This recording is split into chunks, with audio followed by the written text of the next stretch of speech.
मंच पर डॉक्टर खरे साहब, डॉक्टर एमपीएन खरे साहब, माननीय उपाध्याय साहब और डीबीटी के जो शिक्षक जी, माननीय कुचार्य खरे जी और सभी अग्रणी शिक्षक हैं और सारे बच्चों। तो आप बहुत देर से बच्चों की भी एक सीमाएँ होती है सुनने की। तो ये कार्यक्रम है टेक्नोलॉजिकल, जैसा कि एमपीएन खरे साहब ने बताया कि आज से और भी सभी लोगों ने बताया कि आज से आपका विद्यालय ऑनलाइन जैसे मान लीजिए टेक्नोलॉजिकल एफिशिएंसी स्टडीज लर्निंग में एसोसिएट हो गया। आज की आवश्यकता है बच्चों, जैसा कि हम कहते हैं कि अगर जीवन बहुत अच्छा चलाना है तो आज बहुत अच्छी शिक्षा देना पड़ेगा। अगर आप बहुत अच्छे शिक्षित होंगे तो आपका कैरियर या आपकी सब चीज़ बहुत अच्छी होगी पूरे जीवन में। आप किसी भी क्षेत्र में जाएं, ये आपका इंटरेस्ट है। लेकिन अगर टेक्नोलॉजी को निगलेक्ट करेंगे तो आप इलिटरेट रहेंगे। पहले इलिटरेट किसको कहते थे? अच्छा ज्ञान वाले। अब आप अगर टेक्नोलॉजी को अपने साथ में समाहित करेंगे तो आप भी विभिन्न क्षेत्रों में बहुत कामयाबी प्राप्त कर सकते हैं। चाहे वो खेती का छोटा सा क्षेत्र हो, चाहे पापड़ बनाने का हो, अचार बनाने का हो, चाहे आटा बनाने का हो, और चाहे डॉक्टर हो, चाहे इंजीनियर हो, चाहे प्रधानमंत्री हो, राष्ट्रपति हो, देश को चलाना हो। हर मुकाम में, हर क्षेत्र में टेक्नोलॉजी का सहारा देना पड़ेगा। बस बनस्पत जैसा कि सभी ने रिक्वेस्ट किया, टेक्नोलॉजी को अपने कैरियर और अपने जीवन को बनाने के लिए उपयोग में करते हैं या टेक्नोलॉजी को समय व्यतीत करने के लिए रील्स देखते हैं। इसमें मैं ज़्यादा ना बोलते हुए आपको कहना चाहूँगा, मैं एक जगह गया था तो मेरी बड़ी बेटी है, वो प्रिंसिपल है, उसको कह रहा था कि जमाना हमारा है, हम 65 साल के हैं, अब हमको अपनी रील बनाना चाहिए हस्बैंड वाइफ को। यंगस्टर्स को, उसकी भी बेटी है, उसको बता रहा था यंगस्टर्स को रील बनाने में समय व्यतीत नहीं करना चाहिए। तो आपको तो ये कहना चाहूँगा 10-20 मिनट टेक्नोलॉजिकल गैजेट एफिशिएंसी के लिए आप उपयोग करें। और उसमें जैसा कि ऋषभ जी ने अभी आपको ऐप के द्वारा ये बताया, आजकल आप आईएएस बनना चाहते हैं, डॉक्टर बनना चाहते हैं, कुछ भी बनना चाहते हैं। अभी मैं देख रहा था मैहर की लड़की ने 7वीं बार डीएसपी क्वालिफाई किया, 7 टाइम्स, बच्चा हो गया उसका, इंटरव्यू में बच्चे लेके गई। और हम और आप शहरों में रहते हैं, गाँव में रहते हैं, एक ही बात कहते हैं, मेरे पास ये नहीं है, ये नहीं है, ऐसा नहीं हो सकता, वैसा नहीं हो सकता। बात PSC, UPSC, NEET, JEE qualify करने की नहीं है। बात है जीवन को अपने रुचि के अनुसार एक अच्छे मुकाम को प्राप्त करने की। और इसमें किंतु परंतु वाला तो कभी प्राप्त नहीं करता, पहला। दूसरा, जैसा सर ने कहा, विवेकानंद जी की बात लेकर, लेजी आदमी कभी भी कामयाब नहीं हो सकता, वो किंतु परंतु ही लाता है, एक्सक्यूज ही लाता है। तीसरा ये है कि अगर आप इवन जो 6वीं से 12वीं तक के बच्चे हैं, अगर वो अपनी किताबों को स्वयं नहीं पढ़ते, आपकी अगर टेक्स्ट बुक का एक एक लेसन को आप 6वीं से 12वीं तक अपने आप नहीं पढ़ते, बाद में कोचिंग के ऊपर डिपेंड होते हैं। कोचिंग में जाकर ये नहीं पूछते शिक्षक कोचिंग दे रहा है, कोई शासकीय नौकरी या प्राइवेट अच्छी नौकरी में नहीं है, इसका क्वालिफिकेशन क्या है, इसका बैकग्राउंड क्या है, इसने अच्छी पढ़ाई की या नहीं की, या बेरोजगार बन के गया।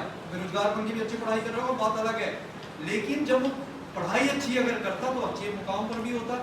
तो आप यदि पूरी किताबों को सेल्फ स्टडी करते हैं और नोट्स बनाने की आदत डालते हैं तो कोचिंग से भी निर्भरता हटेगी। वरना जैसा कि मेहनत का अगर आप बताएं तो ये किंतु परंतु की बात बताते हैं। मुखर्जी नगर में, अभी वहाँ से शिफ्ट हो रहा है मुखर्जी नगर, जहाँ पर बिहार के बहुत बड़े बच्चे आते हैं, एक ही कमरे में 10 बच्चे बिना खाए पिए चावल का खाकर IAS IPS बनते, बहुत नहीं भी बनते, उनके दिन भी खराब हो जाते हैं। तो ये मैं आपको कहना चाहूँगा, मेहनत के अलावा कोई शॉर्टकट तो है नहीं, उसमें टेक्नोलॉजी को अपने फायदे के लिए जोड़िए। सेकेंडली, आप किताबों को अपने आप एक एक पेज को, पूरी टेक्स्ट को, एक एक लेसन को अगर आप अपने आप पढ़ेंगे और लगभग 3 बार यदि आप पढ़ते हैं और नोट्स बनाते हैं तो 99% आपकी दिक्कतें दूर होती है। और 10%, 1%, 10%, 20% के लिए आपके योग शिक्षक होते हैं। आप भाग्यवान हैं, आप भाग्यवान हैं। एक्सीलेंस जैसे स्कूल में, हम सब ने सरकारी स्कूलों में पढ़ा, आप भाग्यवान ऐसे स्कूल में हैं और ऐसे समय पर हैं जब टेक्नोलॉजी, प्रशासन और ऐसे ऋषभ जी जैसे लोग जो आपको एक आउटसोर्स से भी एक जानकारियां दे रहे हैं, इससे आपका कहीं न कहीं पर उन्नति होगी, प्रगति में सहायक होगी। आप जो बनना चाहते हैं वो बनेंगे, लेकिन आपको अपने शिक्षकों को, अपने प्राचार्यों को और अपने विद्यालय को जरूर एक बार कृतज्ञता के साथ में प्रदर्शन तो करना पड़ेगा। तो एक बार अपने विद्यालय के लिए और अपने लिए जोर से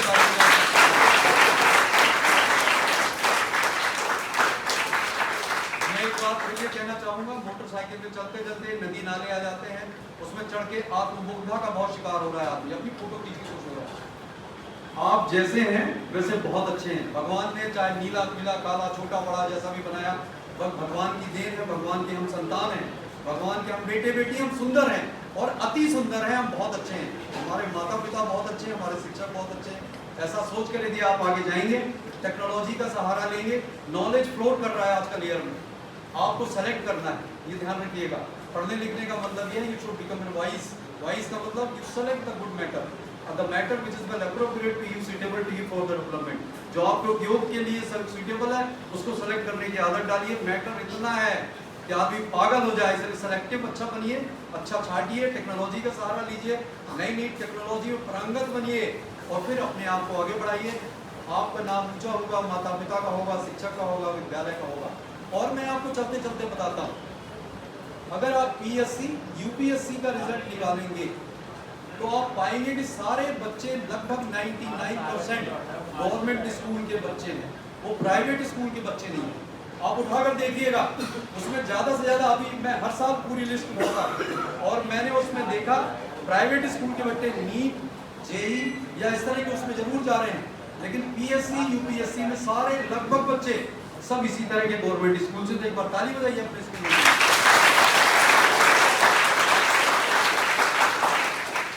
तो मैं एक बार पुनः ऋषभ जी को बहुत धन्यवाद, डॉक्टर साहब सभी का, आपको और आपके सभी प्राचार्य शिक्षकों को बहुत बहुत थैंक यू। आप बहुत अच्छे बने, एक बार जोर से बोलिए, वी आर द बेस्ट। हम अपने को अच्छा नहीं बोलते, खलनायक में ज्यादा बोलते हैं, हम बोलिए हम बहुत अच्छे हैं, हम बहुत अच्छे हैं। ये बोले, फिर से बोलो, हम बहुत अच्छे हैं, हमारे शिक्षक बहुत अच्छे हैं, हमारा स्कूल बहुत अच्छा है, हमारे माता पिता बहुत अच्छे हैं। भारत माता की जय, जय भारत, नहीं बोले जय भारत, थैंक यू। अपने आप को धन्यवाद देना सीखिए, बोलिए थैंक यू, धन्यवाद, धन्यवाद, ताली बजाओ अपने लिए।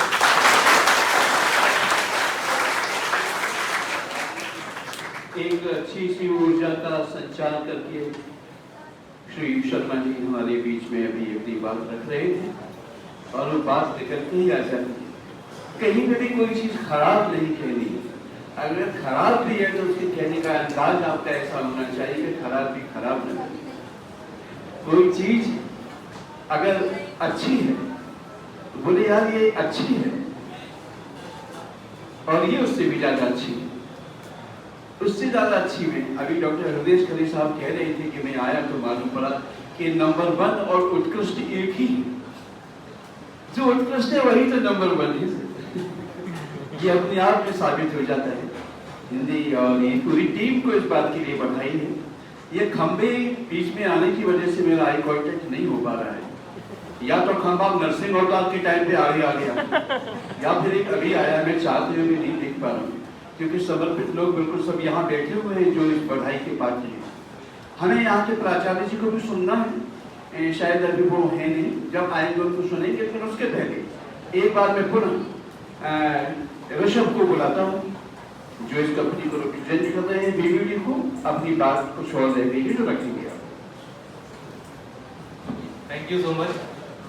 और अभी क्या है, प्रेजेंटेशन चल नहीं पा रही थी, इस वजह से मैं अपनी पूरी बातों कर नहीं पाया, बट अभी मुझे मालूम चला है कि प्रेजेंटेशन चलने लगी है, तो मैं आपको कुछ दिखाना चाहता हूँ जो हमारी पूरी टीम ने इसकी तैयारी करी है बहुत लंबे समय से। तो प्रेजेंटेशन में ये है कि मध्य प्रदेश का सबसे पहला लाइव स्कूल हमारा छतरपुर बना है।